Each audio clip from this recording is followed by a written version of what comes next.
Ya, Anda bersama kami dalam Special Report. Pemirsa, pemerintah telah resmi membuka pendaftaran untuk program Kartu Prakerja mulai 11 April 2020 kemarin. Lalu bagaimana implementasi program ini? Kita akan menanyakannya langsung kepada Menteri Koordinator Bidang Perekonomian, Bapak Erlangga Hartarto. Selamat malam, Pak Erlangga. Selamat malam, Mas Andra Lesmana.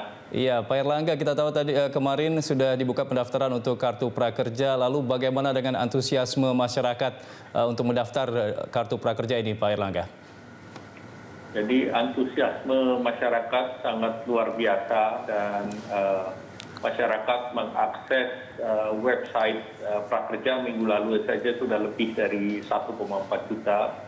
Kemudian pada saat dibuka sejak tadi malam sampai tadi jam 4 sore, itu sudah lebih dari 1,4 juta masyarakat yang mendaftar. Nah, dalam pendaftaran tersebut tentu kami ada mekanisme untuk memverifikasi baik itu email, kemudian NIK. Nah, dari situ yang sudah NEP bersih itu sejumlah 77.000. Dan ini sudah hampir setengah dari kuota yang 164.000 gelombang pertama yang nanti akan diselesaikan pada hari Kamis tanggal jam 4 nanti. Dan diharapkan nanti dari batch pertama ini, gelombang pertama ini dapat mendapatkan notifikasi itu hari Jumat. Sehingga sesudah itu tentu harapannya mereka bisa memulai program Kartu Prakerja ini. Iya, tapi sampai dengan saat ini pendaftaran masih tetap dibuka, Pak ya? Pendaftaran akan terus dibuka sampai hari Kamis jam 4. Jadi dengan minat yang luar biasa, kami juga perlu memperbaiki sistem yang ada di sekarang. Karena jumlah yang masuk dalam 1 menit itu 80.000. 80.000 per menit ya? Menambah jumlah server yang ada, bukannya 2 kali tapi 5 kali lebih besar daripada persiapan awal. Oke, untuk masyarakat yang ingin mendaftar ini syaratnya bisa dijelaskan sekali lagi, Pak. Ini apa saja syaratnya, apa yang harus dipersiapkan masyarakat agar bisa lulus untuk pendaftaran ini? Jadi pendaftarannya itu yang pertama tentu persyaratannya memiliki email. Kemudian yang kedua usia di atas 18 tahun. Kemudian tidak sedang bekerja atau tidak sedang bersekolah, kemudian mendapatkan artinya sedang terkena dirumahkan ataupun terkena PHK ataupun UMKM-nya sedang tidak beroperasi secara baik. Kemudian ini data ini kami dan juga tidak sedang menerima bansos yang lain atau PKH dan yang lain.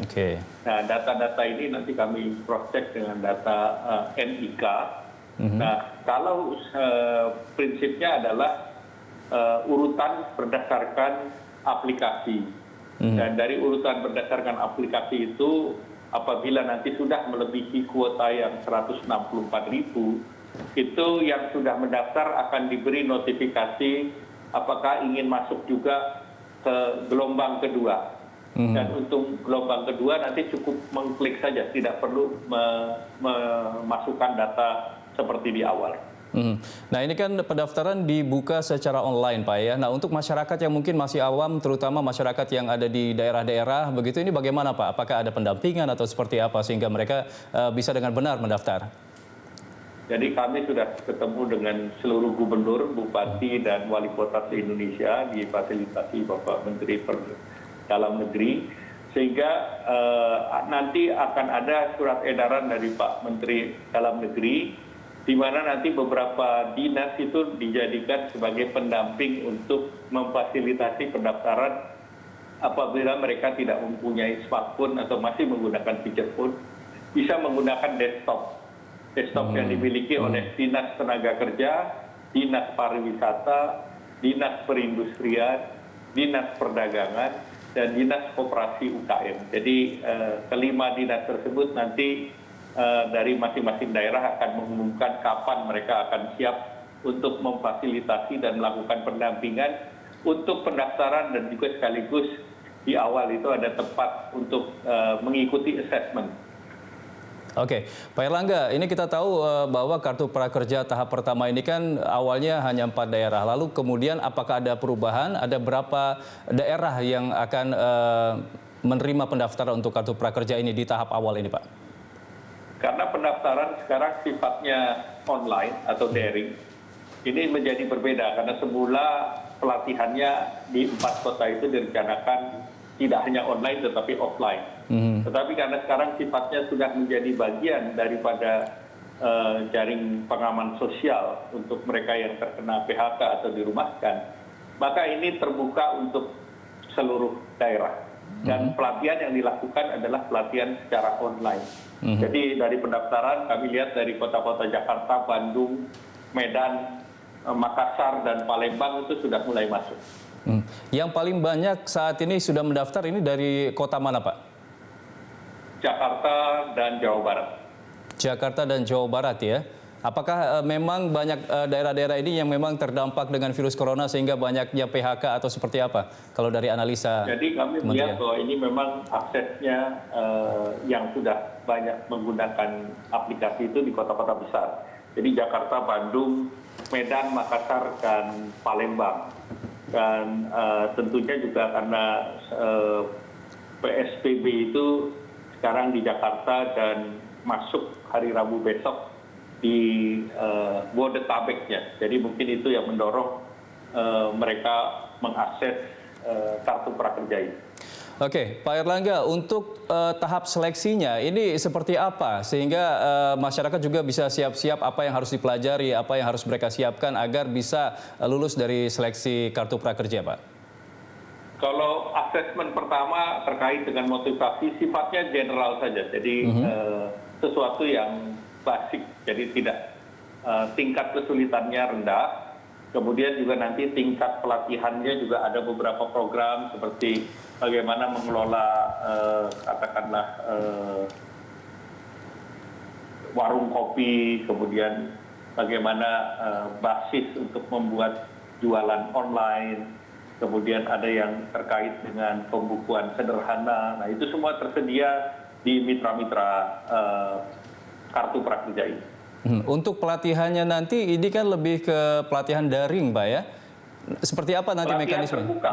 Ada bagaimana cara masak pun ada di. Jadi pelatihan daring tapi kontennya itu konten-konten yang bagi masyarakat itu lebih sederhana. Nanti untuk proses penilaiannya Pak seperti apa kalau misalnya dari daring kemudian dipraktekkan ya? Jadi artinya dari daring itu hanya panduan begitu Pak ya? Jadi yang dari pengujian awal itu terkait dengan eligibilitas. Jadi siapa yang bisa mengikuti sampai ke pelatihan.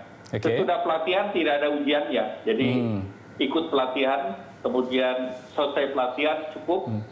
Kemudian target anggaran untuk pelatihan sebanyak 1 juta. Rata-rata pelatihan itu ada yang 400, ada yang di bawah itu. Sehingga mereka baru bisa mendapatkan bantuan cash sesudah menyelesaikan 1 modul. Begitu mereka selesai 1 modul, maka mereka akan mendapatkan notifikasi melalui SMS bahwa mereka bisa mendapatkan bantuan dari kartu prakerja sebanyak 600.000 per bulannya sampai 4 bulan. Nah sesudah itu mereka kita minta untuk mengisi survei, di mana setiap kali mereka menyelesaikan survei, mereka juga mendapatkan insentif tambahan sebanyak 50.000 dan jumlah surveinya itu ada 3 kali. Oke, total yang akan dialokasikan untuk satu peserta ini 3.550.000 Pak ya? 3.550.000, pelatihannya 1 juta, dan pelatihan itu bisa ikut 2 kali, bisa 3 kali. Tapi tetap 1 juta untuk insentifnya Pak? Menghabiskan yang 1 juta, tetapi ini hanya berlaku sampai nanti Desember 2020. Oke. Nah untuk peserta yang sudah mendaftar namun tidak lulus di tahap pertama ini, mereka apakah akan ikut ujian lagi atau seperti apa? Jadi peserta ada yang antri, jadi yang sudah lolos verifikasi, berarti mereka sudah kita sebut mengikuti gelombang. Dan itu mereka kebetulan tidak terikut dalam gelombang pertama yang 164.000, maka yang sudah lolos batch itu akan masuk di gelombang berikutnya. Oke, artinya tidak perlu mendaftar lagi Pak ya? Mereka nanti akan dikonfirmasi apakah mereka akan ikut terus di dalam program ini. Kalau mereka ikut terus, kita masukkan di gelombang berikutnya. Baik, Pak Erlangga ditahan dulu, kita akan break dulu Pak Erlangga.